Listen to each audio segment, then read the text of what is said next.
तो जी स्टार्ट करते हैं आज का लेक्चर। हमने अब तक इस जीके मागा सेशन जो कि 22 जनवरी या 23 जनवरी से स्टार्ट हुआ था, इसमें हमने आज तक 8 मज़ामीन जो है ना वो कवर कर चुके हैं। और 8 मज़ामीन के लिए मैंने एनालॉजी का इस्तेमाल किया था। और 8 मज़ामीन जो थे ना, उसको मैं 8 कमरे कहता था। तो हमने 8 कमरे बनाने की कोशिश की है। उसके अंदर हमने क्या कुछ किया, उसके अंदर हमने उस सब्जेक्ट में, उस मजमून में, उस कमरे में क्या उसका ढांचा होगा, ये देखने की कोशिश की। उसकी जो मोटी मोटी जो उसमें चीजें हैं, ठीक है, मोटी मोटी जिसमें चीजें हैं वो हमने कवर करने की कोशिश की। और उनसे रेलेवेंट जो कि नोट्स से अभी बात पहले भी हो रही थी इस नोट्स के बारे से, उनसे रेलेवेंट जो उनसे मोस्ट रेलेवेंट जो नोट्स थे वो भी आपको ग्रुप के अंदर भेजे। और वो ताकि आप उनको देखें और उसके बारे में जो है ना अपना आपको एक आइडिया हो कि ये जो मजमून है, मिसाल के तौर पे कोई भी मजमून है। एक मजमून का नाम लेता हूँ, तारीख है, जिसको हम हिस्ट्री कहते हैं। तो उस हिस्ट्री का कमीशन को पीपीएससी, एफपीएससी या एनटीएस है या कोई भी सूबाई सतह पे कमीशन है, उस मजमून का इन कमीशंस के लिए क्या मतलब है, उस मजमून को वो किस तरह देखते हैं ये कमीशंस। या अगर मैं इस तरह कहूँ कि वो उस मजमून में एक एप्लीकेंट से क्या एक्सपेक्ट करते हैं, वो जो एक्सपेक्ट करते हैं उसको हमने कंटेंट्स के फॉर्म में तैयार किया। और उन कंटेंट्स का एक स्ट्रक्चर बनाया, ढांचा बनाया, और वो आपको दिखाने की कोशिश की। और अब तक हमने 8 मजामीन का जो स्ट्रक्चर है, हमें ये नहीं दावा कर रहा कि हमने उसकी ईच एंड एवरीथिंग पढ़ी है। कब पढ़ी जा सकती ही नहीं है। अगर आप कोई कोई कहे कि मैं तारीख को मैंने लिया है, या तारीख को मैंने जो है ना वो अजबर कर लिया है, तो ऐसे नहीं हो सकता। दुनिया का कोई भी मजमून है वो अजबर नहीं किया जा सकता, उस पे अबूर हासिल नहीं किया जा सकता। हाँ, ये किया जा सकता है कि उसको जानने की कोशिश की जाए। और आपकी कितनी कोशिश है, मेरी कितनी कोशिश है, इसको इस पे काम किया जा सकता है। तो हमने इन 8 मज़ामीन को जानने की कोशिश की है कमीशन के पॉइंट ऑफ व्यू से। हाँ, हम इसको वैसे भी जान सकते थे, लेकिन हमने जाना, लेकिन खास तरीके से जाना, ये जो कमीशन का जो डिमांड थी उसके मुताबिक जानने की कोशिश की। तो उसमें आपने पढ़ा, उन चीज़ों को आपने देखा। तो जैसा कि सेशन में हमने स्टार्ट में कहा था कि इस सेशन में आपको 12 मज़ामीन कराए जाएंगे।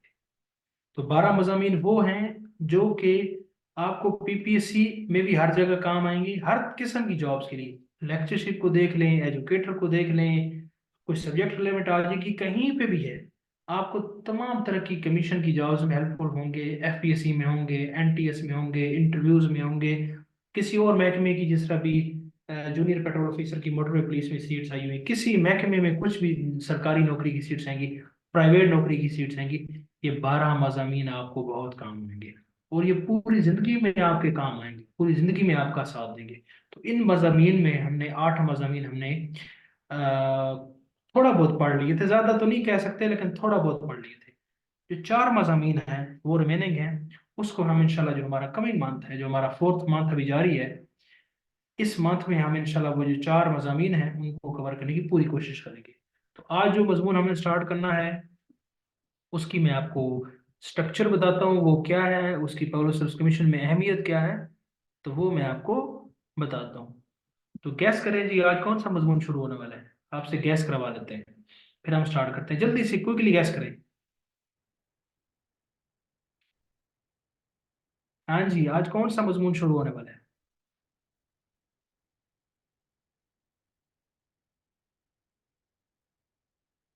बाकी सब बाकी सब क्या कहते हैं, जल्दी जल्दी बताएं।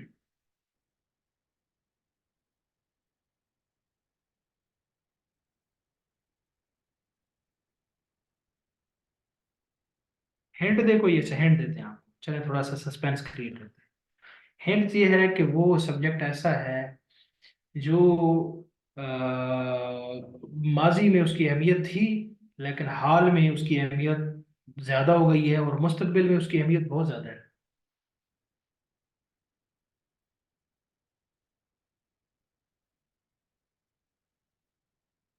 हाँ जी, माशाल्लाह आप सारे तेज हैं। तो दैट इज एवरीडे साइंस, बिल्कुल सही बताया आपने। तो हमने आज एवरीडे साइंस पढ़ना है, या इसको हम जनरल साइंस कहते हैं। एवरीडे साइंस में सिर्फ बुनियादी चीजें आ जाती हैं, साइंस में फिर जेनेरिक चीजें आ जाती हैं। तो हमारा जो सब्जेक्ट है आज हमने पढ़ना है, दैट इज जनरल साइंस।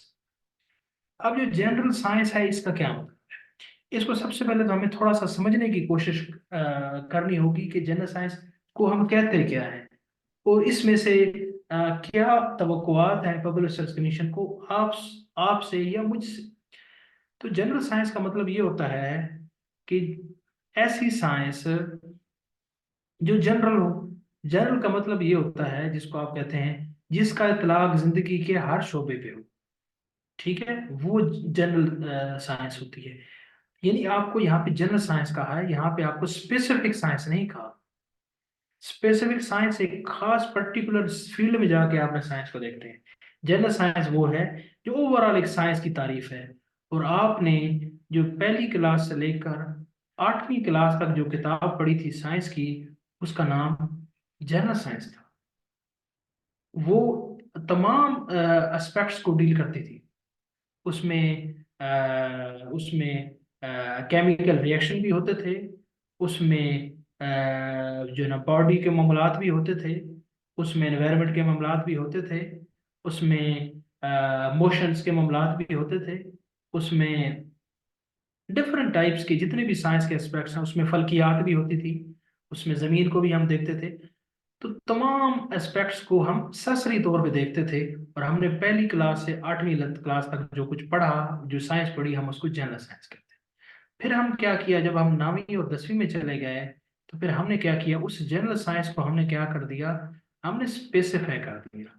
हमने उसको थोड़ा सा ना डिवाइड कर दिया, उसको थोड़ा सा तोड़ दिया। किन चीज़ों में, हमने कहा कि जो जनरल साइंस है ना, ये साइंस तो बड़ी मोटी सी चीज है, इसको हमने तोड़ दिया। हमने कहा साइंस की एक ब्रांच होगी जिसको हमने नाम दिया फिजिक्स का, जो कि मैटर और इसके जो एनर्जी है उसके मामलात को डील करेगी। फिर हमने कहा एक और फील्ड हम साइंस की हमने क्लासिफाई कर दी, जिसको हमने नाम दिया केमिस्ट्री का। जिसको हमने नाम दिया कि इसमें जनाब जो एलिमेंट्स होंगे और एटम होगा और केमिकल रिएक्शन होंगे और बॉन्डिंग होगी और सॉल्यूशन होंगे और ये होगा और वो होगा। एक और हमने ब्रांच बना दी जिसमें हमने कह दिया कि इसमें जनाब जो बॉडी है इंसान का, जो इंसान में जो हड्डियां हैं, जो बॉडी के अंदर जो रिएक्शंस हैं, जो बॉडी की तमाम किस्म के जो सिस्टम्स हैं, जो ऑर्गन्स हैं, जो ऑर्गेनल्स हैं, उनको जो डील करने वाली जो साइंस होगी, हमने उसका नाम दे दिया बायोलॉजी का। उसके बाद हमने साइंस में एक और कैटेगरी कर दी। हमने कहा साइंस के अंदर जो हमारे डिजिटल मामलात होंगे, जिसको हमने मोबाइल से देखेंगे या उसको हम कंप्यूटर पर इस्तेमाल करेंगे, तो वो सारे जो मामलात होंगे हमने उसको कंप्यूटर में लेके चले गए। तो ये हमने 4 सब्जेक्ट्स मोटे मोटे में डिवाइड किया। इसके अलावा और भी बहुत सारे सब्जेक्ट्स मौजूद हैं, लेकिन मैं अपनी बहस को मुख्तसर रखने की कोशिश करूंगा। इसमें जो हमने अब हुआ किया, हमने क्या, हमने वो जो जनरल साइंस थी, हमने उसको स्पेसिफिक कर दिया। तमाम स्पेसिफाइड साइंसेस बन गई। तो और आपके पेपर में या आपको जो पब्लिक सर्विस कमीशन ने कहा है, उन्होंने ये नहीं कहा कि आपको जो है कंप्यूटर अलग से उन्होंने वैसे डील कर दिया है। वैसे उन्होंने नहीं कहा कि आपको फिजिक्स पढ़नी है। उन्होंने तो आपको नहीं कहा कि आपने केमिस्ट्री पढ़नी है। उन्होंने आपको नहीं कहा बायोलॉजी पढ़नी है। उन्होंने आपको कहा आपने जनरल साइंस पढ़नी है। तो इसका मतलब यह है कि पहली क्लास से लेकर 8वीं क्लास तक आप जो कुछ साइंस की किताब में पढ़ते थे, वही तो जनरल साइंस है। वही तो वो रिक्वायरमेंट है, वही तो वो स्ट्रक्चर है जो पब्लिक सर्विस कमीशन आपसे कह रहा है। हम क्या कहते हैं, जब हम मुकाबले के इम्तिहान की तैयारी करते हैं और हम फिर कहते हैं, जब हम पेपर देने के लिए जाते हैं और हम पेपर में अच्छे नंबर नहीं ले सकते, फिर हम कहते हैं कि हमारी 16 साल की जो हमने तालीम हासिल की है, उसके बावजूद भी हम अपना जो है ना वो टेस्ट पास नहीं कर सके या उसमें शॉर्टेज नहीं हो सके। उसकी वजह ये नहीं है कि जो पेपर कमीशन ने दिया है वो आउट ऑफ द कोर्स था।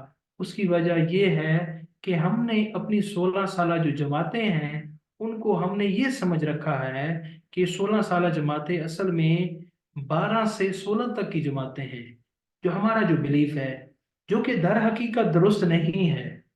हमारी जो 16 साल की जमातें हैं ये पहली क्लास से लेकर 16 तक की जमातें हैं। हम ये भूल जाते हैं कि हम पहली क्लास से 12वीं क्लास तक भी पढ़े हैं।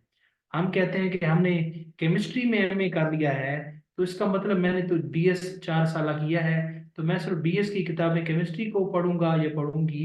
इसके बाद जो पहले 12 साल की तालीम थी वो मेरे लिए जो है ना वो ज़ाया हो गई है। तो ऐसे नहीं है। तो बलूचिस्तान कमीशन आपसे ये डिमांड करता है कि अगर आप 16 जमातें पढ़े हुए हैं तो इसका मतलब ये है कि आपने पहली क्लास से लेकर 16 जमातें पढ़ी हुई हों। तो उसमें खैर बात लंबी हो रही है, मैं उसको नैरो डाउन करने की कोशिश करता हूँ कि जो जनरल साइंस है इससे क्या मुराद है। इससे मुराद वही साइंस है जो पहली क्लास से लेकर 8वीं क्लास तक आप पढ़ते हैं। तो हम जितना कुछ पढ़ेंगे अपने सब्जेक्ट के अंदर उसका कह सकते हैं कि आप 70% जो कंटेंट होगा वो पहली क्लास से 8वीं क्लास की जो टेक्स्ट बुक्स हैं जनरल साइंस की वो उन्हीं के गिर्द रिवॉल्व करेगा। हाँ, ये बात जरूर है कि इसमें 30% ऐसा कंटेंट जरूर होगा जो कि 9th 10th 11th और 12th इनका जो कंटेंट है साइंस का, चाहे वो फिजिक्स का है, चाहे वो केमिस्ट्री का है, चाहे वो बायोलॉजी का है, इसके गिर्द भी घूमेगा। लेकिन मेजोरिटी जो कंटेंट है 70% वो इसी 1 to 8 के गिर्द ही घूमेगा। और जो 30% या 30 to 35% जो इसकी कंटेंट होगा वो 9th 10th 11वीं 12वीं इसके इसका जो कंटेंट्स हैं वो उसी से रेलेवेंट होगा। तो अब हम जरा देखने की कोशिश करते हैं और मैं आपको रिवाइज कराने की कोशिश करता हूँ कि हमने जनरल साइंस में अब तक क्या पढ़ रखा है। ये जितनी भी मैं आपको चीजें पढ़ा रहा हूँ या मैं आपको अभी तक पढ़ाई है, ये कोई नई बातें नहीं पढ़ाई हैं आपको। ये मैं कहूँ कि मैं कोई आपके लिए कोई ऊपर से कोई सहीफे लेकर आ गया हूँ, तो बिल्कुल भी नहीं। मैंने आपको जो आपकी पढ़ी हुई क्लासें थी उनकी रिवीजन कराई है। हो सकता है और मुझे इस पे कभी यकीन है कि आप इस सब्जेक्ट पे, ये तमाम सब्जेक्ट्स पे मुझसे ज्यादा वो रखते हैं। ठीक है, ये बिल्कुल दुरुस्त बात है, इसमें कोई दो राय नहीं है। लेकिन चूंकि मैंने इसको एक स्ट्रक्चर की फॉर्म में तैयार किया हुआ है, इस वजह से मैं आपके सामने पेश करने की कोशिश करता हूँ। तो मुझे यहाँ यहाँ तक आप सिर्फ ये मुझे क्लियर कर दें कि आपको ये जो मैं जनरल साइंस की जो मोटी मोटी तस्वीर है ये बताने की कोशिश की है, आपको इसकी समझ में आई है या नहीं समझ में आई। फिर हम इसकी आउटलाइन पे आते हैं। बिल्कुल मैं बूढ़ा बन गया हूँ और बिल्कुल आहिस्ता आहिस्ता आपको आज बता रहा हूँ ताकि किसी का कोई एतराज ना हो। पहला लेक्चर है ना, इस वजह से आउटलाइन है आज। कल से फिर दोबारा हम 200 की स्पीड पे चले जाएंगे। आज मौजें कर लें। क्लियर होगी जिस सारों तक यह बात। अब दूसरी बात ये आती है कि सर आप जो हमें जनरल साइंस पढ़ा रहे हैं इसका हमें फायदा क्या है। तो फायदा तो उसका बहुत ज्यादा है। पीपीएससी जो आपका वन पेपर जीके का पेपर आता है उसके अंदर आपकी 5 से 7 नंबर की साइंस जरूरी आती है। ये आप सब्जेक्ट स्पेसिफिक पेपर देते हैं जिसमें 20% जीके होता है, उसमें आपके 2 या 3 सवाल लाजमी आपके साइंस के होते हैं। इसके अलावा इंटरव्यूज में भी बुनियादी सवाल आपसे पूछे जा सकते हैं। इसके अलावा आप में से वो एस्पिरेंट्स जिनका सब्जेक्ट इन साइंसेज में से है तो ये उनके लिए ज्यादा रिलेवेंट हो सकता है। कैसे? अगर किसी का सब्जेक्ट, मिसाल दे रहा हूँ, उसका सब्जेक्ट फिजिक्स है, तो हम जितनी साइंस पढ़ेंगे वो साइंस बेसिकली एक फाउंडेशन प्रोवाइड करेगी फिजिक्स को। कैसे? अब आप पूछेंगे कैसे। आपने फिजिक्स में कंसेप्ट पढ़ा होगा लॉज ऑफ मोशन का। आप मोशन के जो है ना तस्वुरात को पढ़ते हैं। अब मोशन को पढ़ने के लिए आप मुख्तलिफ किस्म की व्हीकल या गाड़ियों का सहारा लेते हैं। और उन गाड़ियों का सहारा लेते हैं जब आप, तो आप कहते हैं कि गाड़ी हमारी इस तरह की होती है और गाड़ी में जनाब क्या होते हैं, व्हील्स होते हैं और वो ऐसे रोल करती जाती। तो व्हील्स जब आपस में रोल करते हैं तो गाड़ी आगे मूव करती है, आगे जाती है। तो ये जो व्हील्स हैं, ये व्हील का काम क्या होता है, ये आपने जनरल साइंस में पढ़ा। ठीक है। इसके बाद इस पे कितना वेट डालना है, इस पे कितना मैथ डालना है, ये सारी बातें हमने जनरल साइंस में पढ़ी। तो जो जिसका साइंस सब्जेक्ट जो भी है, उसकी जो फाउंडेशन है वो आपको ये जनरल साइंस प्रोवाइड करती है। एक तो ये बात। दूसरी आपको बता चुका हूं, अगर आप नंबर्स के पॉइंट ऑफ व्यू से देखें तो 5 से 7 नंबर जीके पेपर में आ जाता है, इससे ज्यादा भी आ सकता है। और एफपीएससी का जो पेपर होता है, उसके अंदर किसी किसी पेपर में ये 16 नंबर की होती है। ठीक है। किसी किसी पेपर में ये 20 नंबर की होती है। तो आप यहीं से अंदाजा लगा लें कि एफपीएससी वालों को साइंस कितनी पसंद है। ठीक है। तो साइंस की ओवरऑल जो अहमियत है वो आपके मुकाबले के इम्तहान के लिए ये है। अब हम चलते हैं इसकी आउटलाइन पे, कि हम अपने जो जनरल साइंस का सब्जेक्ट है उसमें पढ़ने की, क्या पढ़ने की कोशिश करेंगे। तो उसमें सबसे पहले पहले हम, जो मैंने बात शुरू की थी जब आपको मैं हिस्ट्री पढ़ा रहा था, आई गेस हिस्ट्री पढ़ा रहा था, हिस्ट्री में मैंने आपको बताया था कि इंसान आदम अलैहिस्सलाम का जमाना किस में था, हम वो कहाँ पे बात हुई थी, अर्थ वाली। जो मैंने आपको कहा था कि इसका कुछ पार्ट हमने साइंस में कवर करना है। कौन सा सब्जेक्ट था, आप मुझे रिकॉल करवाएं। कौन सा सब्जेक्ट हमारा, हिस्ट्री था या कोई और था? हाँ जी, ज्योग्राफी, ज्योग्राफी, बिल्कुल जी, ज्योग्राफी। शुमैला, थैंक यू, जजाकल्लाह, आपने बता दिया। अच्छा, अब जी आते हैं अपने उस पे, मैं बता रहा था आपको कि वो ज्योग्राफी पे था, कि सबसे बड़ी, आपसे मैं पूछूं क्या चीज़ है, वो पूरी मैंने कहानी आपको सुनाई थी, तो आपने कहा सबसे बड़ी पड़ी हमारे पास कायनात है। ठीक है। तो उस कायनात में बहुत बड़ी कायनात है। कायनात में क्या है, बहुत बड़ी, जो जो दूसरा बड़ा इसका हिस्सा है वो है गैलेक्सी। ठीक है। तो उस गैलेक्सी में हमने कहा था, गैलेक्सी के बाद बहुत सारी गैलेक्सीज हैं, और गैलेक्सीज में बहुत सारे सिस्टम्स हैं, और उसमें एक जो हमारा सिस्टम है जिसको हमने कहा था सोलर सिस्टम है। और सोलर सिस्टम जो है, उस सिस्टम के अंदर बहुत सारे प्लैनेट्स हैं, उनमें एक प्लैनेट जमीन है, अर्थ। और वो जमीन क्या कुछ है, अंदर से बाहर से बहुत कुछ है, लेकिन उसकी सरफेस जो है, उस पे क्या कुछ है, वो हमने पढ़ने की कोशिश की थी। और जो कुछ उसकी सरफेस पे है, उसको हमने पढ़ा था ज्योग्राफी में।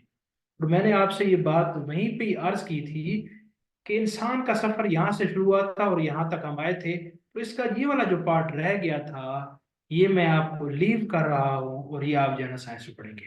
तो पहला जो कंटेंट है मेजर, वो यही है कि इस जनरल साइंस के सब्जेक्ट के अंदर हम पढ़ेंगे कि कायनात क्या है, उसके बाद गैलेक्सी क्या है, हमारी गैलेक्सी कौन सी है, सोलर सिस्टम क्या है, उसके बाद जमीन क्या है। तो ये जो पहला टॉपिक होगा, हम इस सारे के बारे में पढ़ेंगे। और इस फील्ड को अगर आप स्पेसिफाई कर दें और मोटा सा एक नाम दे दूं, तो हम इसको कहते हैं एस्ट्रोनॉमी। एस्ट्रोनॉमी, जिसको आप उर्दू में कहते हैं इल्म फल्कियात। इल्म फल्कियात क्या है, उसमें आपकी सोलर सिस्टम आ जाता है, गैलेक्सी आ जाती है, कायनात आ जाती है, और जमीन का भी आपके सामने वो भी जो उसका पार्ट है, उस वो भी अपर का जो पार्ट है वो भी आ जाता है। तो एस्ट्रोनॉमी हम पढ़ने की कोशिश करेंगे, हमारा मोटा एक एरिया होगा। उसके बाद हम अगर मैं इसको जमीन को अलग से निकाल लें, तो मैं उसके बाद हम अर्थ की जो कंपोजिशन है, अर्थ कैसे बनी है, उसके अंदर कौन कौन सी लेयर्स हैं, वो हम देखने की कोशिश करेंगे। हम तो सिर्फ अर्थ की जो सरफेस थी, जो कि क्रस्ट एक उसकी लेयर है, उसको देख रहे थे, बाकी तो हम नहीं देख चुके। हम इसमें देखने की कोशिश करेंगे। इसके बाद जो सेकंड थर्ड जो एरिया होगा, वो होगा इसका लेयर्स ऑफ एटमॉस्फेयर। वो क्या है कि अर्थ जो आपकी है, उस अर्थ के ऊपर स्पेस तक जाते हुए कुछ लेयर्स हैं। वो लेयर्स क्या हैं, वो क्यों बनाई गई हैं, उनका क्या मकसद है, उनसे कैसे रेडिएशन जो है ना वो सन से नीचे आती हैं, तो वो हम देखने की कोशिश करेंगे। ये हमारा तीसरा बड़ा एरिया होगा। उसके बाद हम चौथे नंबर पे, हम जो हमने जो स्पेसिफाई की थी फील्ड्स, उनके बारे में देखेंगे। हम बेसिक्स ऑफ फिजिक्स को देखेंगे। बेसिक्स ऑफ फिजिक्स में हम क्या देखेंगे, मैं यहाँ पे लिख नहीं रहा, बस आपको बता रहा हूँ, इंशाल्लाह जब पढ़ेंगे तो आपको पता चलेगा। इसमें हम क्वांटिटीज को देखेंगे, यूनिट्स को देखेंगे, कन्वर्जन ऑफ यूनिट्स को देखेंगे, लॉज ऑफ मोशन देखेंगे, ओजोन लेयर क्या होती है, एटमॉस्फेयर की लेयर ऊपर आ गई आपकी। उसके बाद कुछ यूनिट्स हैं, उनकी फुल फॉर्म्स क्या हैं वो देखेंगे, ग्रेविटी का कंसेप्ट, वर्क का कंसेप्ट, एनर्जी, एनर्जी की ट्रांसफॉर्मेशन का कंसेप्ट, उसके अलावा करंट क्या होता है, वोल्टेज क्या होती है, इनके आपस में जो कन्वर्जन है वो क्या है, मैग्नेटिज्म क्या होती है, ऑप्टिक्स क्या है, वेव्स क्या है, रिलेटिविटी क्या है, लेंसेज क्या है। तो ये छोटी छोटी बातें हैं, ये हम अपनी जो फिजिक्स की डोमेन है वो पढ़ने की कोशिश करेंगे। अभी आपको मैं वर्बली बता रहा हूँ। हाँ जी, साइंस बहुत इंटरेस्टिंग है, तमाम सब्जेक्ट्स इंटरेस्टिंग है। अगर कोई सब्जेक्ट आपको इंटरेस्टिंग नहीं लगता तो ये उसमें अपने आप आपके टीचर की वो नाइली हो सकती है कि वो उसको इंटरेस्टिंग बना नहीं सका। हालांकि तमाम सब्जेक्ट्स जो है वो इंटरेस्टिंग है। ठीक है। तो अगर किसी सब्जेक्ट अगर आपको कोई बोरिंग लगता है तो वो उस सब्जेक्ट को कोई ब्लेम ना दें। आप अपने उस्ताद को ब्लेम दे सकते हैं, अपने आप को भी छोटा मोटा ब्लेम दे सकते हैं, सब्जेक्ट को ब्लेम ना दें। तमाम सब्जेक्ट्स इंटरेस्टिंग है, और हर सब्जेक्ट के अंदर जो जिसको लाइक करता है वो उसके लिए बहुत कुछ है। ठीक है। इसी वजह से वो कहते हैं कि किसी को भी आप हकीर मत समझें, किसी इंसान की बात होती है। हर कोई किसी ना किसी का मंजूर नजर जरूर होता है। हो सकता है वो आपके लिए एक बदसूरत हो, और या एक खूबसूरती उसके अंदर ना हो, लेकिन आपकी वो आंख नहीं है ना। जिस तरह वो लैला और मजनू वाली बात की जाती है कि मजनू को किसी ने कहा था, फिर आप मुझे दूसरी तरफ ले के जा रहे हैं, आपकी मर्जी है कि आपकी लैला तो बड़ी काली है, उसने कहा जालिम मेरी आंख से देखा। तो वो आंखें बड़ी इंपॉर्टेंट होती है, किस आंख से आप उस चीज को देखने की कोशिश कर रहे हैं। तो हमने ये फिजिक्स की बात कर रहे थे हम, और फिजिक्स आपको बता दिया। उसके बाद हमने जो नेक्स्ट इसका मेजर कंटेंट जो हमने पढ़ने की कोशिश करनी है, अगेन कोशिश करनी है, कवर तो हम नहीं कर सकते, वो है हमारा केमिस्ट्री। तो केमिस्ट्री के यहाँ पे जो लोग होंगे, जो फिजिक्स के लोग हैं जिन्होंने मास्टर्स की हुई है, तो उसमें वो हमारी इस मिशन में रहनुमाई भी करेंगे।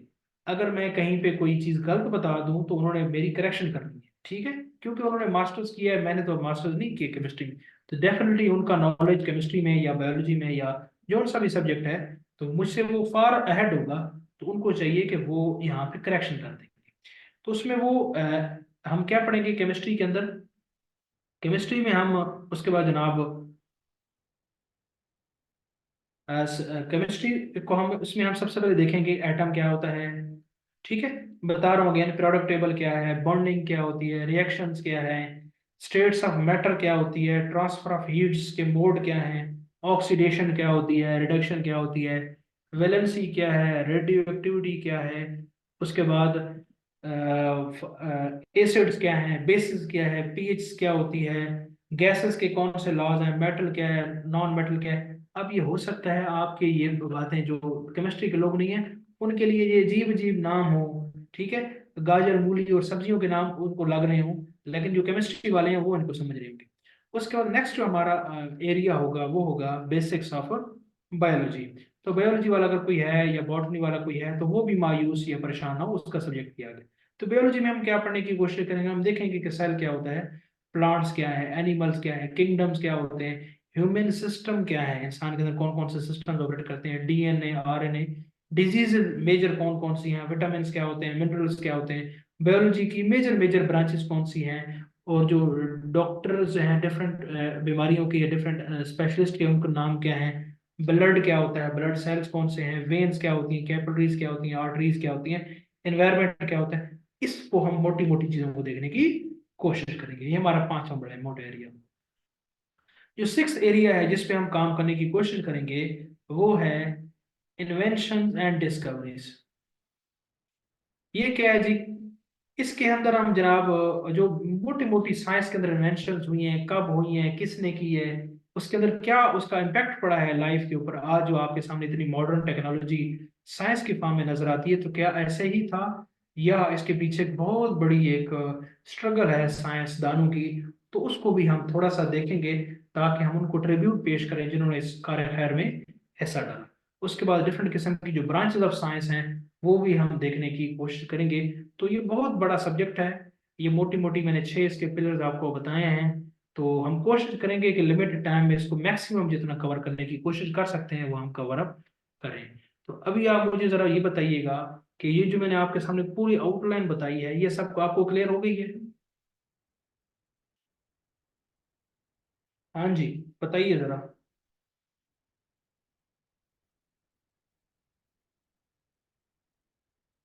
ठीक हो गया। तो ये साइंस का सब्जेक्ट है, और जो आर्ट्स वाले हैं वो थोड़े से इसमें बोर भी हो सकते हैं, लेकिन क्या करें, हमने तो सारे सब्जेक्ट्स पढ़ने हैं, सारों के साथ इंसाफ करना है, तो मजबूरी है, पढ़ना पड़ेगा। बोरियत का तो आप क्या इलाज कर सकते हैं।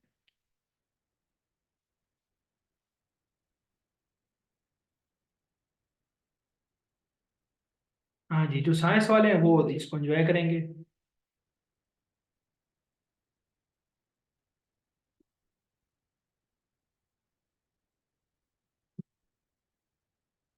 वैसे सर मुझे आप ये बताएं कि साइंस सबसे पहले मैंने किसे पढ़ाई है जिंदगी में, आप बताएं।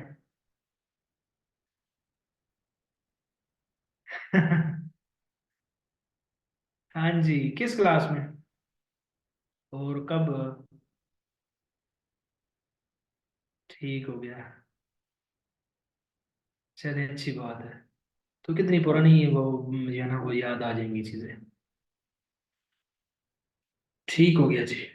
ठीक है जी, बड़ी बात है जी, ये आपकी अपनी मेहनत है, मेरा उसमें कोई कंट्रीब्यूशन नहीं है, ये माशाल्लाह आपकी अपनी मेहनत है।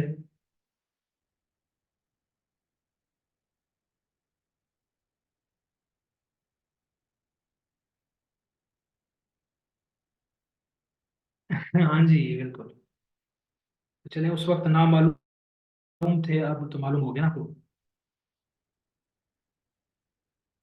अच्छी बात है जी, अच्छी बात है। अच्छा जी, ठीक है जी, हम स्टार्ट करते हैं। आपको आउटलाइन क्लियर हो गई तो आज हम एक दो टॉपिक पढ़ लेते हैं, मोटे मोटे टॉपिक्स। ठीक हो गया। ठीक है ना, अपनी कापियां और नोट्स अपने सामने रखें, हम एक दो टॉपिक पढ़ लेते हैं आज। आवाज स्क्रीन सब ओके है, मुझे एक दफा कंफर्म कर दें, फिर हम आज के टॉपिक पे जाते हैं।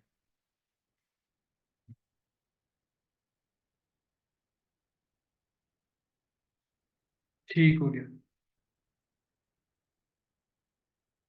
अच्छा जी, तो जैसे बात हो रही थी अभी तक, तो मैंने आपको फाउंडेशन ही बताई है, जो स्ट्रक्चर बताया है कि स्ट्रक्चर में ये इसका स्ट्रक्चर अब यही रहेगा स्ट्रक्चर।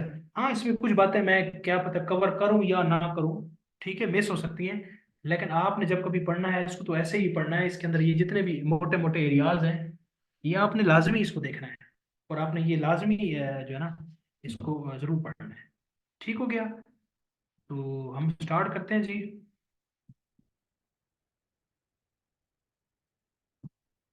उसके बाद जैसा कि बता चुका हूँ बड़ी डिटेल से कि सबसे बड़ी बड़ी कायनात थी हमारे पास, कायनात के अंदर डिफरेंट किस्म की गैलेक्सीज थी, और उन गैलेक्सी में एक गैलेक्सी जो कि बहुत बड़ी गैलेक्सी है जिसका नाम लिया था हमने, और जिसको हमने कहा था कि वो गैलेक्सी है जो हमारी गैलेक्सी है, और उसका नाम था मिल्की वे। मिल्की वे इस वजह से अगर आप इसको देखें तो ये जो है ना एक ऐसा लगता है कि दूध का दूधिया कोई रास्ता है, और इस वजह से इसको मिल्की वे कहते हैं। और इसकी जो शेप है वो स्पाइरल है। स्पाइरल क्या, जिस तरह एक तरह का जो है ना स्प्रिंग होता है इस तरह का, तो ये इस तरह की इसकी शेप है।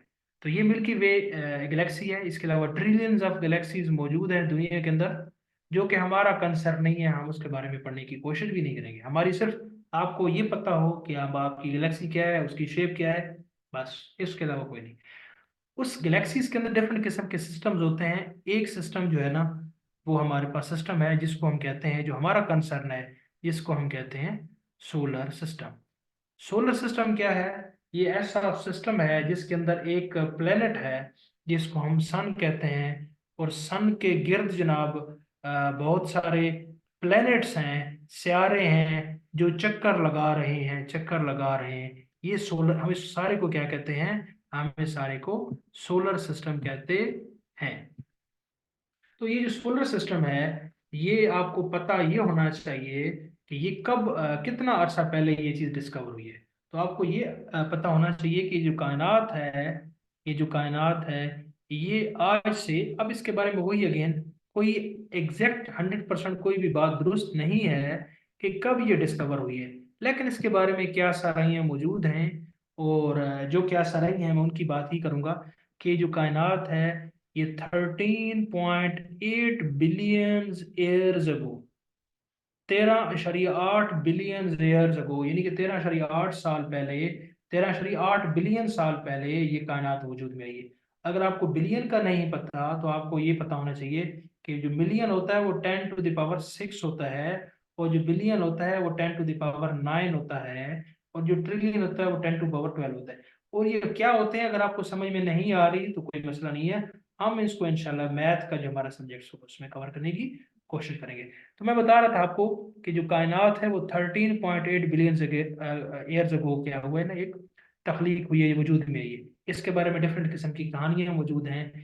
जो ज़्यादा लोग जिस पे बिलीव करते हैं वो कि बिग बैंग थ्योरी भी करते हैं, और वो कहते हैं कि जनाब एक बहुत बड़ा धमाका हुआ और धमाके के नतीजे में जनाब ये हमारी कायनात वजूद में आई, जो कि ज्यादातर जो लोग हैं वो इसी पे बिलीव करते हैं। जो कि बीइंग मुस्लिम हमारा जो पर्सपेक्टिव है वो उससे डिफरेंट है, और हम कहते हैं कि हमारा ये बिलीफ है कि अल्लाह पाक ने ये कायनात बनाई है, और अल्लाह पाक ने कुन और फयकुन, कुन कहा हो बन जाओ, और फयकुन वो हो गया, और उसके कहने से ही ये कायनात तख्लीक में आई है। इतना बड़ा ऑर्गेनाइज्ड, डिसिप्लिन्ड, स्ट्रक्चर्ड ये कैसे हो सकता है, और कैसे हो सकता है इस पे कि वो बगैर किसी बुलाने वाले के वजूद के बगैर वजूद में, कि नो मुस्लिम और एथीस्ट मोस्टली करते हैं। जी क्या लिखा है आपने उसामा? जी सर, वही कह रहा था, नॉन मुस्लिम्स का टाइप हो गया, नॉन मुस्लिम। अच्छा ठीक है। हाँ जी, नॉन मुस्लिम इस पे उनका बिलीफ है, वो बिग मैन की बात करते हैं, हम मुस्लिम्स नहीं करते उसको बिलीव, हमारा डिफरेंट है। और नॉन मुस्लिम में भी एक लार्जर सेक्शन जो नई डिस्कवरीज हैं वो आज कह रहे हैं बहुत सारे बड़े बड़े रिनाउंड साइंटिस्ट, कैसे नहीं हो सकता कि एक धमाका हो और वो इतना ऑर्गेनाइज धमाका हो, ऐसे कैसे हो सकता है। आप एक जमीनी धमाके कोई मिसाल देख लें कि जब एक धमाका होता है तो उसके बाद आपको डिसऑर्गेनाइजेशन नजर आती है, आपको चीजों में इंतशार नजर आता है, आपको एक स्कैटर्डनेस नजर आती है, आपको एक क्योस नजर आता है, आपको जो है ना वो बिखरा हुआपन नजर आता है। लेकिन ऐसा कैसा धमाका हो सकता है जो कि एक इतना बड़ा धमाका था, और उसमें एक सोलर सिस्टम बन गया, दरमियान में एक सन बन गया, सियारे उसके गिर्द घूम रहे हैं, और एक सियारा दूसरे को टच नहीं कर रहा। ऐसे इतना ऑर्गेनाइज्ड, इतना डिसिप्लिन धमाका हो कैसे सकता है? ठीक हो गया। तो ये एक ले, कंसेप्ट। लेकिन सर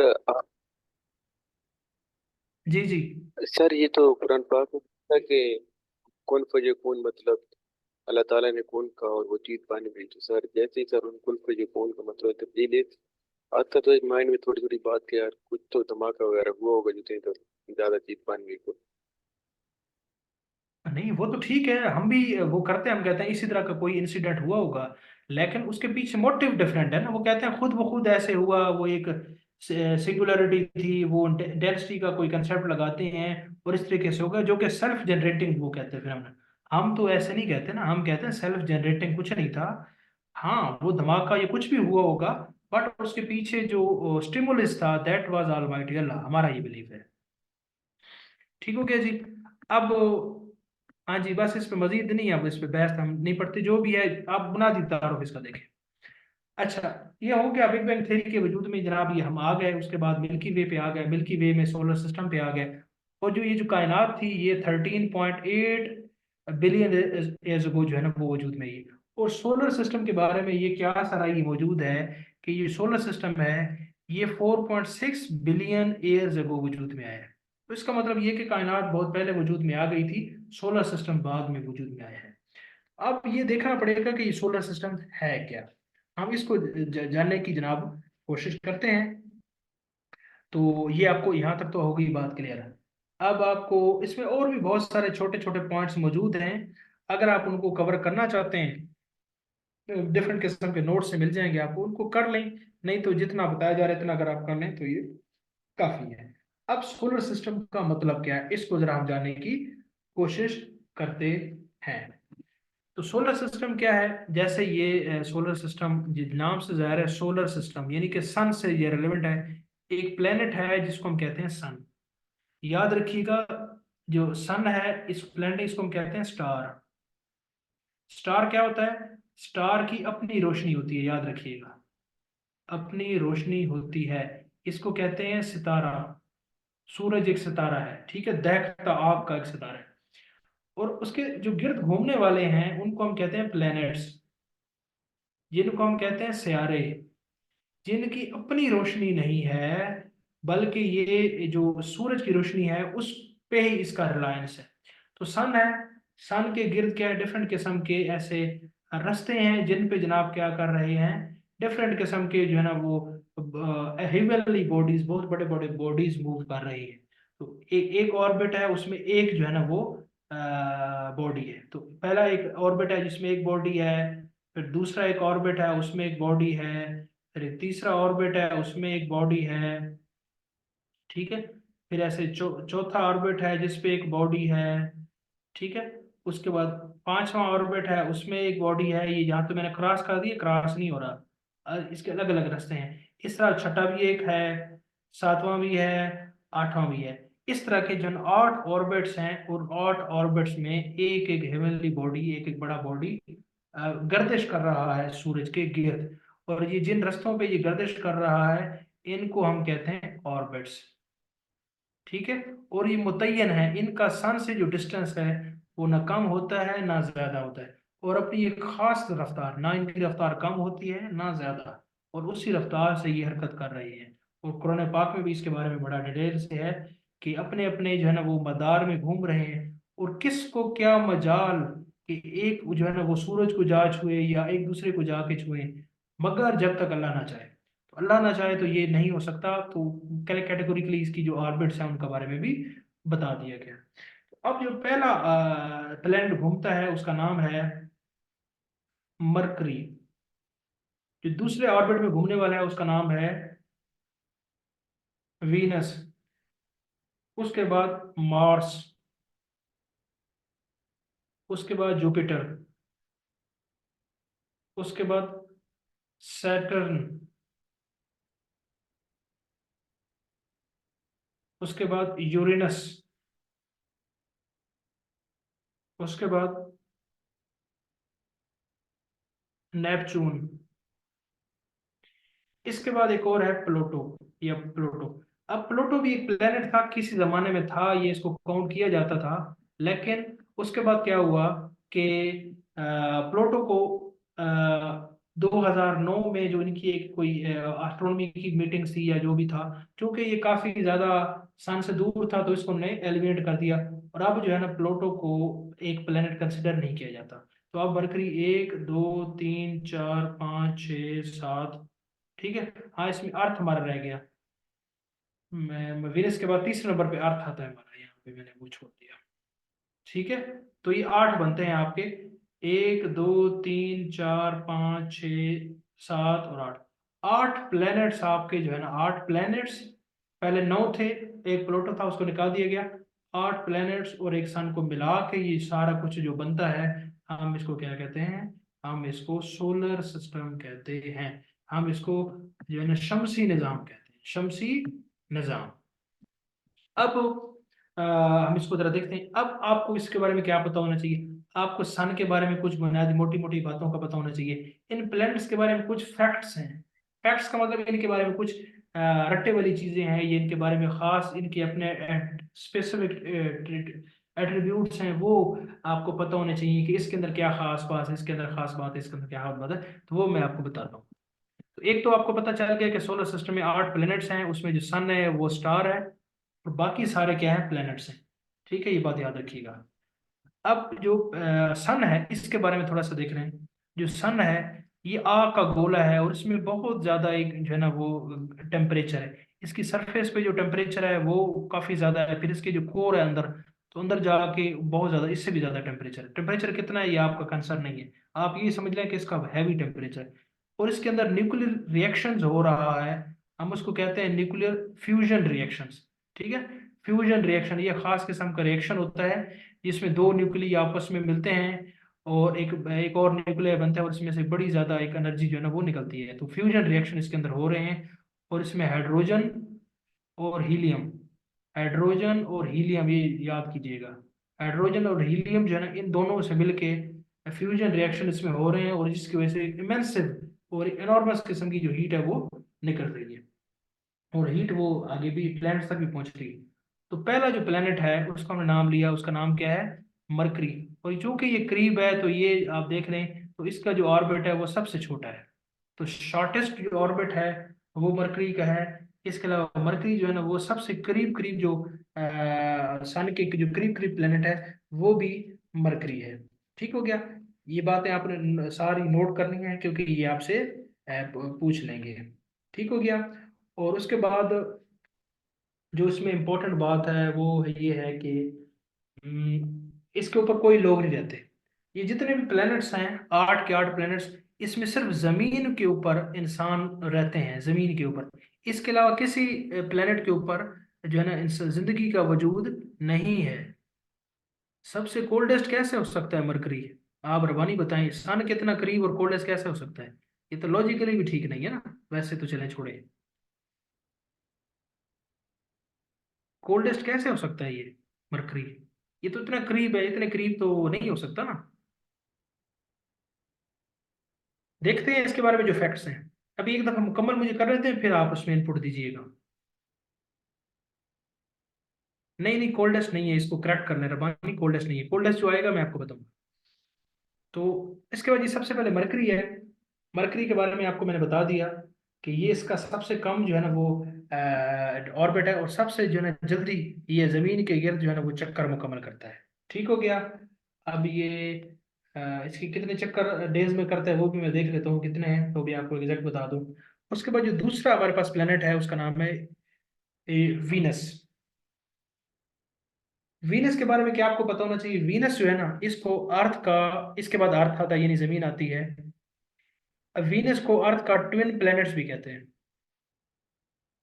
ठीक है, ट्विन प्लैनेट प्लैनेट भी कहते हैं वीनस को। और वीनस के बारे में ना कुछ खास बातें हैं वो आपको पता होना चाहिए। ये सबसे हार्टेस्ट प्लैनेट है सोलर सिस्टम का। हार्टेस्ट प्लैनेट है ये, और साथ साथ इसका ब्राइटेस्ट प्लैनेट भी है, सबसे ज्यादा चमकदार भी है। ये बात याद रखिएगा। ये जितने मैंने पॉइंट बता रहा हूँ ये आप नोट करते जाना, ये सारे बड़े इंपॉर्टेंट है। ये ट्विन प्लैनेट है, साथ में आपको बता दिया ये हॉटेस्ट प्लैनेट है।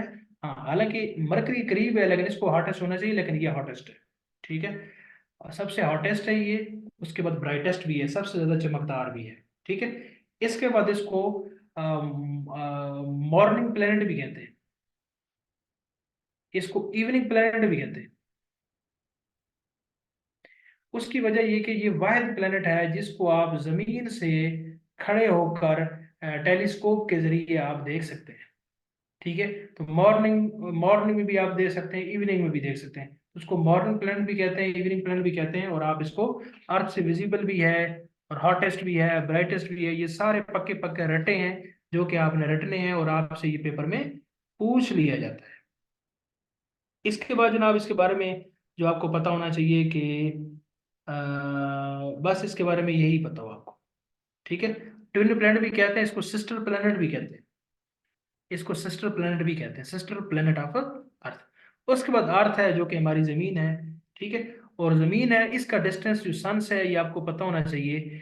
ये 150 मिलियन किलोमीटर है, 150 मिलियन किलोमीटर है डिस्टेंस जमीन का सन से, ये याद रखिएगा। और साथ में ये बात और भी एक याद रख लें कि जो सन है ये जमीन पे इसकी रोशनी आती है और कितने वक्त में पहुंचती है, तो आपको ये पता होना चाहिए। ये 8 मिनट और 20 सेकंड के अंदर पहुंचती है। जो जमीन सूरज से जमीन तक जो सूरज की किरणें हैं ये 8 मिनट और 20 सेकंड में पहुंचती हैं। ये भी आपको पता होना चाहिए। और इनके दरमियान जो डिस्टेंस है वो भी आपको पता होना चाहिए। इसके बाद क्या है जी, अर्थ वो प्लेनेट है जिसके अंदर जिसके जिसके ऊपर डॉक्यूमेंटेड तरीके से वाटर के प्रूफ्स हैं। इसके बाद जितने भी प्लैनेट्स हैं उसके बारे में क्या साराइयां तो मौजूद है कि वहां पे वाटर है, ये है वो है, लेकिन फैक्चुअली साइंटिफिकली प्रूवन अभी तक नहीं हुआ, कंसेंसस नहीं बिल्ड हुआ। इस पे है, कहाँ पे? जमीन के ऊपर है। इसी वजह से ये वाहिद प्लेनेट है जिसके ऊपर क्या है, जिसके ऊपर जिंदगी जो है ना उसका वजूद है। ठीक हो गया जी। यहाँ तो हो गया आपका अर्थ। उसके बाद आपको ये पता होना चाहिए कि जो अर्थ है ये सूरज के गिर्द चक्कर लगा रही है, और अपना ये एक चक्कर अपना ये एक चक्कर 365.25 दिनों में मुकम्मल करती है। जमीन सूरज के गिर्द चक्कर लगा रही है और अपना एक चक्कर जो है ना वो 365.25 दिन में मुकम्मल करती है। और जमीन की इस मोशन को जमीन की ऑर्बिटल मोशन कहते हैं। ऑर्बिटल मोशन क्या होती है?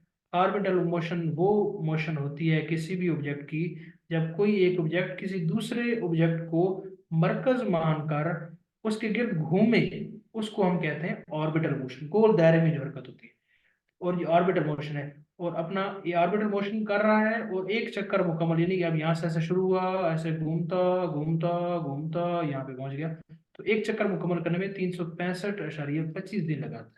और इसके साथ अर्थ की अंदर एक और भी खूबी है कि अर्थ सिर्फ इसके गिर्द नहीं घूमता, अर्थ अपने एक्सिस के गिर्द भी घूमता है।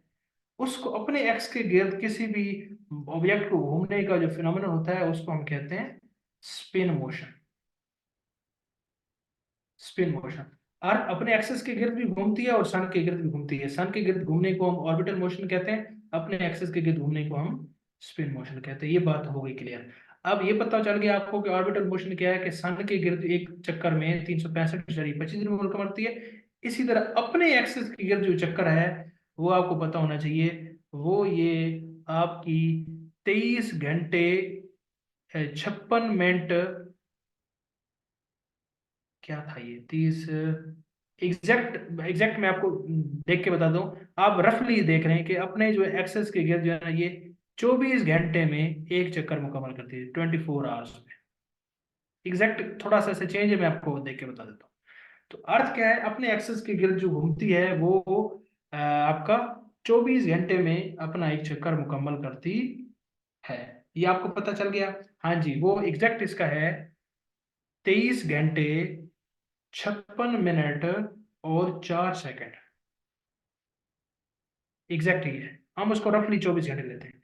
तो जो जमीन है अपने अपने एक्सिस के गिर्द एक चक्कर मुकम्मल करते हुए 23 घंटे 56 मिनट और 4 सेकंड लगाती है, यानी कि 24 घंटे लगाती है। तो ये आपको ये पता होना चाहिए। इसके बाद अर्थ ऐसा प्लेनेट है जिसके ऊपर जिंदगी है, जिसके ऊपर 71% वाटर है, 29% लैंड है। ये हम बड़ी डिटेल से ज्योग्राफी में हम देख चुके थे। ठीक हो गया जी। उसके बाद नेक्स्ट जो हमारा प्लेनेट है हम उस पर चलते हैं। उसका नाम है मार्स। उसका नाम क्या है? मार्स, जिसको उर्दू में मरीख भी कहते हैं। ठीक है, मार्स। इस प्लेनेट पे साइंटिस्ट जा रहे हैं और इस पे तजर्बात भी हो रहे हैं और इस पे जनाब बड़ा काम हो रहा है। इसको रेड प्लेनेट भी कहते हैं। ठीक है, इसको रेड प्लेनेट भी कहते हैं। इसके बारे में जनाब और ये है कि इसके बारे में कहा जा रहा है कि इसके ऊपर जनाब इसके जमीन जिंदगी के आसार मिले हैं, बट अभी तक क्लियर नहीं है। बस आपको इतना ही पता हो, इसके बारे में मजीद जानने की जरूरत नहीं है। उसके बाद नेक्स्ट जो हमारा प्लेनेट है दैट इज जुपिटर।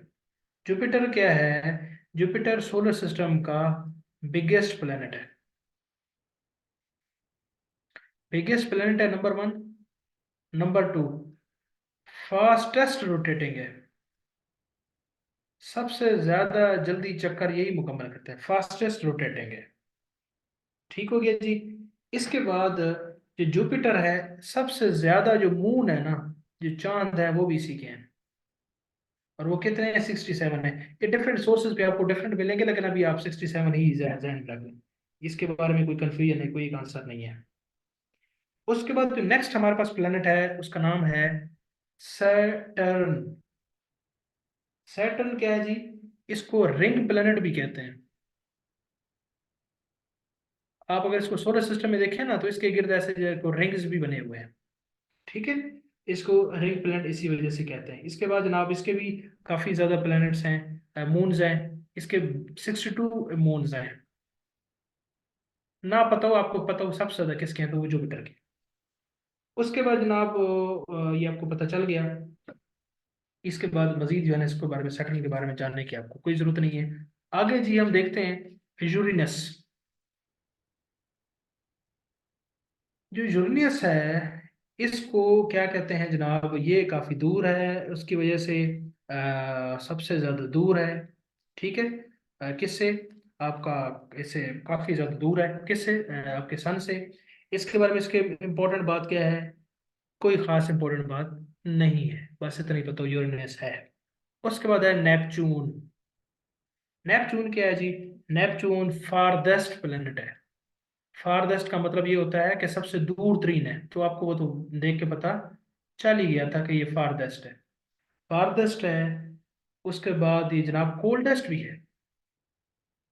अब ये लॉजिकली समझ भी आता है, दूर दूर है तो इतना अर्थ सन से दूर होगा, तो ये ठंडा भी होगा, ठीक है, दूर है ना काफी ज्यादा। उसके अलावा एक और बात, ये स्लोएस्ट रिवॉल्विंग है। और वो भी अंडरस्टूड बात है ना, कि एक सन यहाँ पे एक यहाँ पे है, तो ऐसे चक्का लगाने के लिए कितना टाइम लगेगा, ऑर्बिट इसका बहुत बड़ा है ना, इस वजह से ये स्लोएस्ट रिवॉल्विंग प्लेनेट भी है, ठीक है। इसके बाद इसके अलावा मजीद इसके बारे में आपको जानने की जरूरत नहीं है। और इसमें अगर कोई चीज़ है, जो एक चीज़ और पूछी जाती है कि हाँ, कि जो आपका ये है ना, और इसमें मैं देख लेता हूँ कोई और चीज़ है, आई थिंक सो नहीं है, ठीक है। तो यही सोलर सिस्टम के हवाले से मोटी मोटी बातें हैं जो मैंने आपको शेयर कर दी। इसके अलावा छोटी मोटी और कुछ बातें होंगी वो मैं नोट्स में शेयर कर दूंगा, एक दफ़ा आप उनको पढ़ लेंगे तो उसमें से आपको कुछ ना कुछ मिल जाएगा। और इनसे रिलेटेड अगर आपको कोई इन्फॉर्मेशन कहीं से मिलती है तो उसको बेशक याद कर लें। अक्सर ये पेपरों में ये पूछते हैं कि ये सबसे छोटा कौन है, ये कौन है, वो कौन है, इसी तरह की बहुत सी बातें वो करते रहते हैं, लेकिन स्ट्रक्चर अगर आपको क्लियर है तो आप रट सकते हैं। यूरेनस कोल्डेस्ट है, नहीं नहीं, यूरेनस भी लिखा होगा लेकिन नेपच्यून, आप नेपच्यून लगाएं, नेपच्यून सबसे दूर है और ये कोल्डेस्ट है। इसके बारे में अगेन वही बात है उसामा, जरा लॉजिकली सोचो, अब किसने जाके इतना ज्यादा टेम्परेचर मेजर किया होगा, फैक्चुअली नहीं है ना ये, इसके बारे में जो कहीं से डाटा मिला उन्होंने वो फिट कर दिया, कुछ कहते होंगे ये है, कुछ कहते हैं वो है। तो जो ज्यादातर सोर्सेज पे जो डाटा मौजूद है मैं आपको वो बता, अंडरस्टैंड।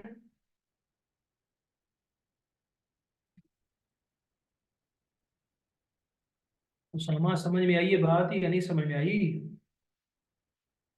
जी सर, मैं टाइप कर रहा था तो स्लो टाइप हो रहा था। जी सर, वो अच्छा। कहते हैं कि इसका जो यूरेनस है ना, काफी सारी यूनिवर्सिटीज का सर जी रिसर्च कहती है कि जो इसकी हीट थी ना, ये जो प्लेनेट की अपनी हीट होती है ना, तो जो इसका प्री हिस्टोरिक एरा था ना, उसमें इसने काफी ज्यादा हीट लूज की थी। और जैसे अब ये दो डिफरेंट प्लेनेट है ना, ये स्टार्ट वाले, इसमें अब कहते हैं कि वीनस हॉटेस्ट है, हालांकि होना तो उसको चाहिए मरकरी को, क्योंकि मरकरी ज्यादा बिल्कुल। करीब है। मरकरी ज्यादा करीब है तो अब लॉजिकली साइंस ये बनाता है। पर इसमें इशू ये है कि इशू कह लें या इसका फैक्ट कह लें, मरकरी का जो एटमॉस्फेयर है ना, वो इससे थिन है, मतलब वीनस से। तो वीनस का जो एटमॉस्फेयर है वो उससे जी ज्यादा जी। थिक है। तो थिक होने की वजह से जो ग्रीन हाउस की जो गैसेज वगैरह होती हैं ना, कार्बन डाइऑक्साइड वगैरह, तो वो उसमें ट्रैप हो जाती है, इसलिए उसका टेम्परेचर ज्यादा है इसका मरकरी से वीनस का। तो यही रीजन देते हैं वो उसकी, यूरेनस की। हालांकि यूरेनस उससे तकरीबन 1 बिलियन माइल्स, मतलब किलोमीटर या माइल्स, ये उससे ज़्यादा करीब है सूरज के। पर उसके बावजूद वो कहते हैं कि ज़्यादा मतलब ये कोल्ड है। तो इस सर काफ़ी डिस्प्यूटेड है, मैंने जी एमसीक्यूज पढ़े हैं सर, कुछ एमसीक्यूज की जगह पे यूरेनस ही लगाया हुआ है, और और कहीं नेपच्यून लगाया हुआ है। जो मतलब मोस्ट लेटेस्ट रिसर्च है ना, उसमें यूरेनस को कहते हैं कि ज़्यादा कोल्ड है। हाँ जी, ये इसमें डिस्प्यूटेड है, कोई शक नहीं है, जी लेकिन आप देखो ना, तो ये वही बात हो गई। एक कुछ ऐसे स्टूडेंट्स हैं मेरे, वैसे आपको नहीं करा वैसे, वो मुझे भेजेंगे क्वेश्चन, सर इसका आंसर बताएं, सर ये मैंने 10 सोर्सेज से देखा है, सर मैंने ये 100 सोर्सेज से देखा है, सर इसके लिए मैं लंदन गया हूँ, वहां पे मैं गलियों में घूमा हूँ, सर इसके लिए मैं जो है ना वो मार्स पे गया हूँ और मैं पता अल्लाह के बंदो, जब एक डिस्प्यूटेड चीज नजर आ रही है, लीव दैट, उसको छोड़ें आप। वैसे आपको नहीं कह रहा उसामा, आपको नहीं कह रहा, मैं वैसे ओवरऑल एटीट्यूड बता रहा हूँ, उसके पीछे पड़े रहेंगे, मैंने वो ढूंढ के दिखाना है। अल्लाह के बंदो, जहाँ पे चीजें डिस्प्यूटेड होती हैं और लॉजिकली देखे ना, ये आप अभी जिस तरह बात हो रही है कि आपने एक रीजन दी है, अब जो कहते हैं जो आपका वो दूसरा आखिरी कौन सा प्लेनेट था जो उसको कहते हैं आपका, वो नेपच्यून। वो आपका, हाँ जी नेपच्यून। तो नेपच्यून को जो कहते हैं उनके पास अपने दलाइल मौजूद हैं, आप किसके दलाइल को सुनेंगे? और दूसरा बात, ये वो चीजें हैं जो कि बहुत दूर हैं या बहुत पहले की हैं, तो इसके बारे में कोई आपको फैक्चुअली नहीं कह सकता कुछ, जी सर, केवल क्योंकि कि सर ये, हाँ जी सर, ये आपकी बात बिल्कुल दुरुस्त है, क्योंकि सर मैं ये शुरू से ये पढ़ता आ रहा हूँ कि यूरेनस यूरेनस है, तो इसलिए मुझे थोड़ा अजीब लगा। हाँ जी, और इसके साथ ये भी, अब मैंने आपको 8 बताए हैं, कि ये भी फैक्ट नहीं है, क्या पता कल की डिस्कवरी और कहें कि एक और जनाब प्लेनेट डिस्कवर हो गया होगा। ठीक है, तो जो चीज़ ज़्यादातर सोर्सेज पे दुरुस्त है उसको मान लें, बाकी इसके बारे में ज़्यादा अपना टाइम ना वेस्ट करें उसामा। जी सर, नहीं टाइम वेस्ट नहीं कर रहा सर, ये तो बस जो माइंड में थी सर वही बस बता दी। ठीक है, हाँ इतना ठीक है, लेकिन इसके पीछे नहीं वो मरीख पे नहीं जाना, नहीं तो वो स्टूडेंट्स जाते हैं मेरे, वो कहते हैं हम सर इसका आंसर निकालेंगे। वो एक सवाल था कि हाँ सईद डायनेस्टी जो है ना कब शुरू हुई है, किसी सोर्सेज पे वो भी पिछले हफ्ते की बात है, किसी से डिस्कशन हो रही थी, वो किसी जगह लिखा हुआ था 1413 से, और एक जगह लिखा हुआ था 1414। मुझसे पूछे, मैंने कहा 1414 है मेरे ख्याल से, तो कहते हैं सर वो 1413 है। तो मुझे वो 3-4 लिंक भेज दिए। तो मैंने कहा बेटा बात आपकी दुरुस्त है, लेकिन आप इसकी क्यों आप इतना टाइम इस पे वेस्ट कर रहे हो, छोड़ो दफा करो, 14 है या 13 है, आगे चलो मोटी बातें। जी सर बिल्कुल सही है सर, वैसे भी अब मरीज पे जाने का फायदा नहीं है, वो कहते हैं कि आप टिकट नहीं है मरीज पे, हाँ जी, बस इस वजह से ठीक है ना, कहीं आपने जा रहे। वहाँ मरीख पे जाके नहीं ढूंढना, ये जो सवाल आपने ढूंढना है अभी ठंडा कौन सा है। ओके सर, जी सर, कंटिन्यू प्लीज सर। ठीक है। अच्छा जी, बाकी ये और किसी ने कोई पूछा हुआ था कि डॉर्फ प्लैनेट क्यों कहते हैं प्लूटो को। तो ये डॉर्फ दूर है बहुत ज्यादा, ठीक है, इस वजह से शायद कहते होंगे। बाकी आप इसको क्या नाम है जीशान, आप सर्च कर लें, अगली क्लास में आप हमें बताइएगा। इसी तरह की बेतहा रीजंस हैं जो कि देखने वाली हैं, उस पर काम भी किया जा सकता है, लेकिन आपने अगर एस्ट्रोनॉमी में एमफिल या पीएचडी करने का इरादा हो तो आप उसमें जरूर करें। वैसे स्ट्रक्चर वाइज बेसिक चीजें देखें, ज्यादा अंदर ना जाएं। अब यहाँ पे भी डिबेट शुरू हो जाएगी कि सर वो बिग बैंग थ्योरी में तो हबल ने ये कहा था और डी मार्के ने ये कहा था, और आपस में उन्होंने टेलीफोन पे बात की थी, और एक ने उसको ये थप्पड़ मारा था। अल्लाह के बंदो गोली मारो, क्या बात होती। स्ट्रक्चर देखो, हबल ने ये बात की थी, ये बात बस। जहाँ पे डिस्प्यूट आ रहा है छोड़ें इसको।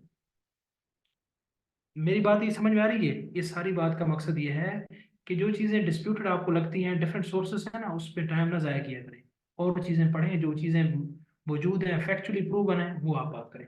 और वैसे इंटरव्यूज में भी इस तरह की बल्कि उनको तो पैनल वालों को तो यकीन करें पता ही नहीं होता।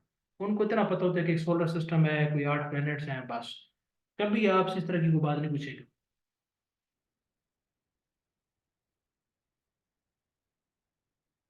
बल्कि एक तो मैं आपको बताऊं, एक इंटरव्यू था मेरे एक दोस्त का, तो उन्होंने एक पैनल में ना लेक्चरशिप का था, उसने उन्होंने सवाल किया उनसे, कोई ईयर का था कि पता नहीं फ्रेंच रेवोल्यूशन था ये कौन सा। तो उसने कहा कि ये कब हुआ ना। तो उसने कहा कि कैंडिडेट को नहीं आता था उसका आंसर। उसने कोई इसका आंसर बताया, तो उसने कहा सॉरी सर। एक दो और उसने पूछा तो उसने भी। तो वो प्रोफेसर था को सीनियर, तो जो पैनल जो चेयरमैन था ना उसका, तो वो उसको बड़ा अजीब लगा।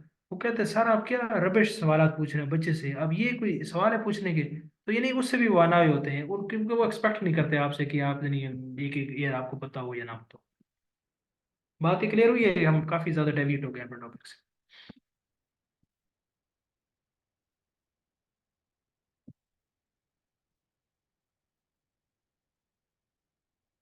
ठीक हो गया जी। अच्छा, सोलर सिस्टम जरा मुझे बताएं कि हम बहस में चले गए, सोलर सिस्टम सबको क्लियर हो गया है? सोलर सिस्टम सबको ओके हो गया?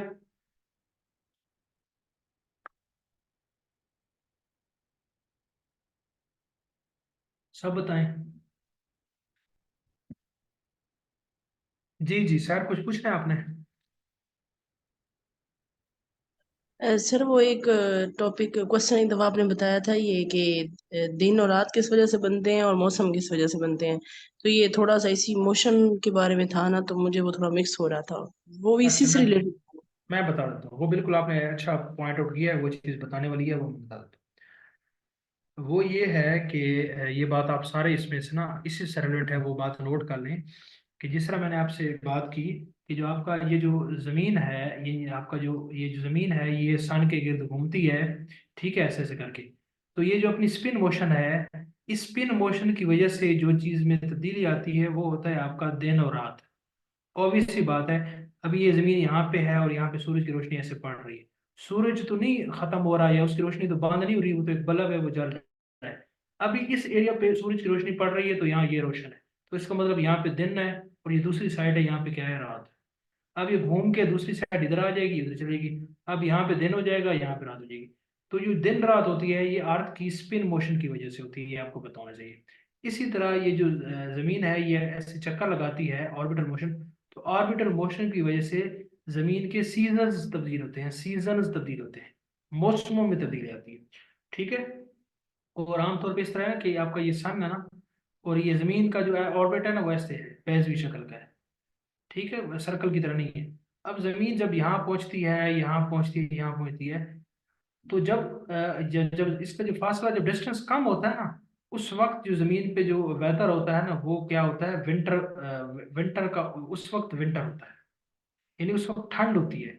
और जब वो दूर होती है तो क्या होता है आपका, वो समर होता है। ये बात आपको पता होनी चाहिए। अब आपको ये थोड़ी सी अजीब लगेगी कि ये कैसे है कि करीब है तो, लेकिन अजीब है या गरीब है, आप इसको, इसके अंदर कोई लॉजिक होगी डेफिनेटली, लेकिन आप इसको मेमोराइज कर लें, अब लॉजिक ढूंढने की जरूरत नहीं है। कि जब सन के करीब होगी जो आपकी ये है, जब डिस्टेंस कम होगा तो विंटर होता है, और दूर पे क्या होता है, समर होता है। और अल्टीमेटली जो सीखने वाली बात है वो ये है कि ऑर्बिटल मोशन की वजह से सीजन में तब्दीली आती है। तो ये बात मैंने आपको बतानी थी। ठीक हो गया जी।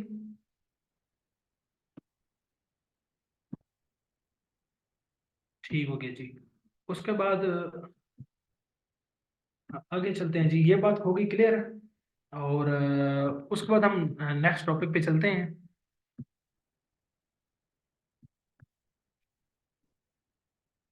हाँ जी, यहाँ तक तो हो गया क्लियर आपका। सोलर सिस्टम तो हमने सारा देख लिया। अब इसमें जो मोटी मोटी बातें हैं वो आप देख सकते हैं। अब अर्थ के बारे में थोड़ा सा हम देख लेते हैं कि अर्थ की जो मोटी मोटी है वो है जो हम, अब हम सोलर सिस्टम पे आ गए। सोलर सिस्टम में हमने 8 प्लैनेट देख लिया, उसमें हमने अपनी जमीन देख ली। उस जमीन में हम क्या कर लिया, अब हम अपनी जमीन को मजीद फोकस करने की कोशिश करेंगे। उस जमीन का हम पहले भी टॉप का जो लेयर है वो हम पहले देख चुके हैं। अब उसकी बाकी जो लेयर्स है वो देखते हैं। तो हम अपनी आ गए जमीन पे, प्यारी प्यारी जमीन पे। उस जमीन में हम अच्छी तरह जानते हैं कि वो जो जमीन है उसका 71% जो हिस्सा है इसकी टेरिटरी के ऊपर, इसके सरफेस के ऊपर, वो क्या है आपका, वो आपका वाटर है। और जो 29% है वो क्या है आपका, लैंड है। तो 3 हिस्से जो है ना इसका पानी है, और ये सारा। ठीक हो गया। लॉन्गिट्यूड लैटिट्यूड मैं आपको बता चुका हूँ, ये हमने कवर किए थे उसके अंदर। लॉन्गिट्यूड लैटिट्यूड का मैंने आपको डिटेल से बताया था ना। बाकी सब मुझे बताएं, लॉन्गिट्यूड लैटिट्यूड के बारे में बताया था कि नहीं बताया था ज्योग्राफी में। हाँ जी, ज्योग्राफी में पढ़ा था ये। पिछले अपने नोट्स देखे ना, वहां से आपको मिल जाएगा। ठीक हो गया। इनमें से भी कुछ ना कुछ चीजें मैं भी वहां एक्सप्लेन किया हूँ। खैर, अब यहाँ पे हम आ गए, और इसकी जो अर्थ है ना, जहाँ पे इंसान रहता है ये ऊपर है, तो इसकी डिफरेंट किस्म की लेयर्स हैं, वो आपको पता होनी चाहिए। तो सबसे जो टॉप अर्थ की प्लेस है, ये जो सरफेस है जहाँ पे इंसान रहता है, इसको कहते हैं क्रस्ट। इसको कहते हैं क्रस्ट, या उर्दू में इसको कशरुल अर्ज कहते हैं। उर्दू में याद रखने की जरूरत नहीं, आप अंग्रेजी में ही रखें। तो सबसे ऊपर क्या है, क्रस्ट। उस क्रस्ट यानी कि जमीन की सरफेस से लेकर तकरीबन 40 किलोमीटर तक आपको क्रस्ट नजर आता है। जमीन की सरफेस से लेकर नीचे तक 40 किलोमीटर आप नीचे चले जाए, आपको क्रस्ट नजर आता है। उस क्रस्ट के बाद क्या शुरू होता है, उस क्रस्ट के बाद यहाँ पे एक और लेयर इसकी आती है, जिसको हम कहते हैं मेंटल। मेंटल मेंटल के बाद क्या होता है, एक और लेयर शुरू हो जाती है, जिसको हम क्या कहते हैं, जिसको हम कहते हैं कोर। कोर में एक पहले आती है, उसको हम आउटर कोर कहते हैं, और एक बाद में आती है, हम इसको इनर कोर कहते हैं। Inner core, outer core. ठीक है। मेंटल को भी जो नीचे है उसको हम लोअर मेंटल कहते हैं, उसको अपर मेंटल कहते हैं। लोअर कोर, ठीक है, अपनी inner core, upper core, lower mantle, upper mantle, उसके ऊपर क्रस्ट। ये हैं अर्थ की आपकी लेयर्स। अब इनकी जो लेयर्स हैं, इसकी फिर आगे फिर कंपोजिशन है, इसमें छोटा मोटा फर्क है, वो आपको पता होना चाहिए। ठीक हो गया है। सबसे ऊपर जो आपका क्रस्ट है ना, ये सारे का सारा आपका सॉलिड है। आप देखें ना, आपकी जमीन सॉलिड है, सख्त है, लिक्विड तो नहीं है ना। उसके बाद क्या है, जब जैसे जैसे आप नीचे आते जाते हैं, नीचे आते जाते हैं ना, तो आपका आ जाता है मेंटल, ये वाला। अब ये जो मेंटल है आपका, इसमें सॉलिड भी है और लिक्विड भी है। यानी ये इसमें कुछ चट्टानें हैं बहुत ज्यादा, और पिघली हुई चट्टानें हैं, लिक्विड फॉर्म में, तो सॉलिड भी है और इसमें लिक्विड भी है। उसके बाद आ जाता है आपका जो आपका कोर है, उसका जो आउटर कोर है ना, कोर का ये वाला पहले जो आता है, ये ऑलमोस्ट आपका लिक्विड है, पिघला हुआ मादा है सारा कुछ। और फिर जो बिल्कुल इनर कोर है ना, यहाँ पे एंड पे, ठीक है, वो क्या है आपका, सॉलिड है। इसकी आपको बेसिक बेसिक आइडिया यहाँ तक हो, ठीक हो गया।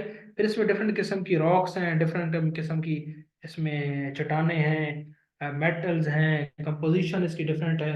इतनी ज़्यादा आपको डिटेल में जाने की ज़रूरत नहीं है। आपको जस्ट बेसिक बेसिक आपको पता हो कि सबसे ऊपर क्रस्ट होता है, 40 किलोमीटर तक सॉलिड है। उसके बाद अपर मेंटल है, फिर लोअर मेंटल है, ठीक है। ये आमतौर पे इसमें सॉलिड भी है, लिक्विड दोनों पे बेस्ड है। फिर उसके बाद आपकी आउटर कोर है, जो कि लिक्विड है तकरीबन, और जो इनर कोर है वो आपका क्या है, सॉलिड है। ठीक हो गया जी, यहाँ तक तो आपका हो गया क्लियर। और यहाँ तक आपको सारी चीज़ क्लियर हो गई। और हम इस सारे को आमतौर पे, ये जो अर्थ का है, इसको हम क्या कहते हैं, अर्थ की आमतौर पे ये जो क्रस्ट मेंटल है ना, इस ये जो सारा एरिया है, सारे को हम नहीं कहते, ये मेंटल और क्रस्ट को मिला के हम इसको लिथोस्फेयर भी कहते हैं, लिथोस्फेयर। अब बहुत सारे और भी स्फेयर होंगे, वो फिर आगे आएंगे। तो ये क्या है आपका लिथोस्फेयर। आप ये समझ लें कि जो अर्थ के अंदर की जो रेलेवेंट है ना, वो आपका क्या है, लिथोस्फेयर, ठीक है। और आपको लेयर्स बताई, सबसे ऊपर ऊपर क्रस्ट है, उसके बाद मेंटल है, मेंटल के आगे दो अपर और लोअर, फिर आगे कोर है, कोर में इनर और आउटर। तो यहाँ तक होगी क्लियर आपको अर्थ की कंपोजिशन।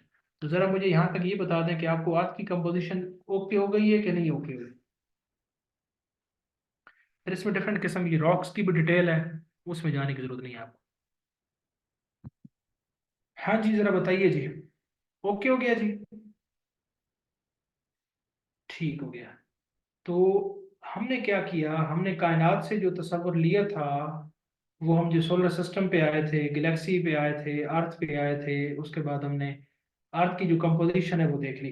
तो ये जो पार्ट था, असूली तौर पर ये पार्ट ज्योग्राफी का पार्ट था, जो कि हमने साइंस के अंदर इसको कवर किया। अब अगर आप मुझे इजाजत दें तो हम इसको जरा नेक्स्ट टॉपिक पे ले जाते हैं। नहीं, जो इनर कोर है ना, ये आपका वो सॉलिड है, और जो आउटर कोर है वो लिक्विड है। हाँ जी, अगर आप कहते हैं तो आप नेक्स्ट टॉपिक पे चलते हैं।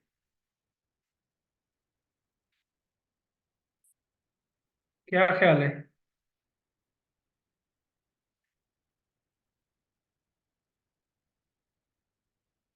जल्दी जल्दी बताएं, सब बताएं ना।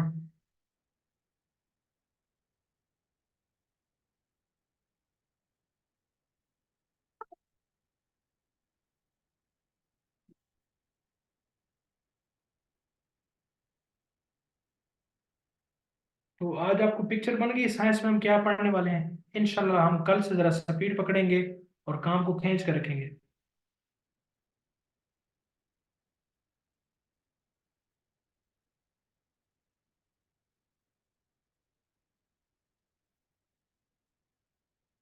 उसामा, आपके देखना बाकी सबकी राय आपके गेस्ट है, क्या करें आप, मेजोरिटी के साथ चलना पड़ना चाहिए ना। ठीक हो गया जी, आज का लेक्चर, किसी को कोई सवाल है तो वो पूछ सकता है, फिर हम इसको आज क्लोज करते हैं। और इंशाल्लाह जो कमिंग लेक्चर्स होंगे, उसमें हम इंशाल्लाह इसको बड़ा क्विकली जो है ना वो रैप अप करेंगे।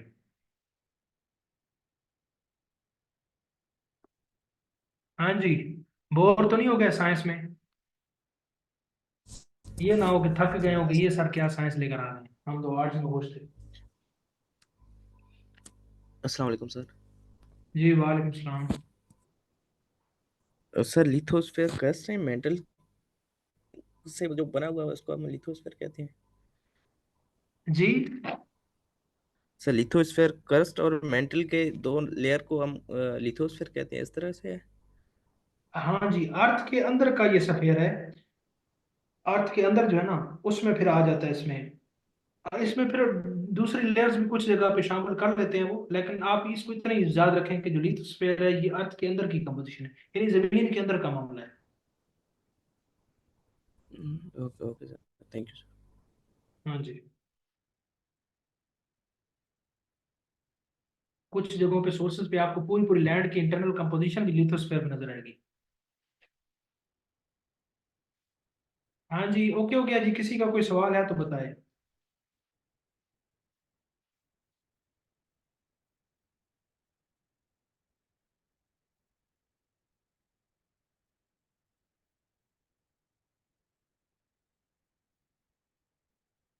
ठीक हो गया जी, इंशाल्लाह ताला नेक्स्ट क्लास में मुलाकात होती है आप सबसे।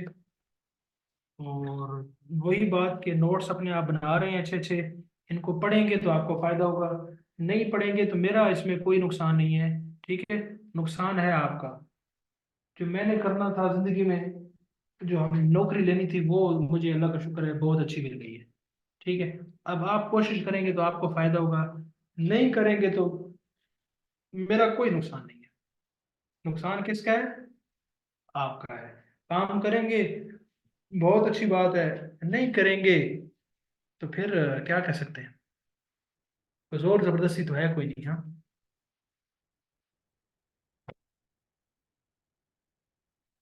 और पहले भी कहता हूँ, दोबारा भी कहूंगा कि बड़े बड़े ओहदे बड़े बड़े लोगों के लिए होते हैं, निकम्मे लोगों के लिए, कामचोर लोगों के लिए, जो वक्त की पाबंदी नहीं करते, वो उन लोगों के लिए, उन लोगों के लिए बड़े बड़े ओहदे नहीं होते। बड़े बड़े ओहदे बड़े दिल वालों के लिए और बड़े सेक्रीफाइस करने वाले लोगों के लिए होते हैं, निकम्मे लोगों के लिए वो ओहदे बने ही नहीं है।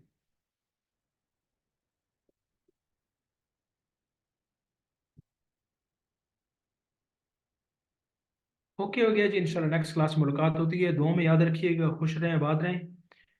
अल्लाह हाफिज़।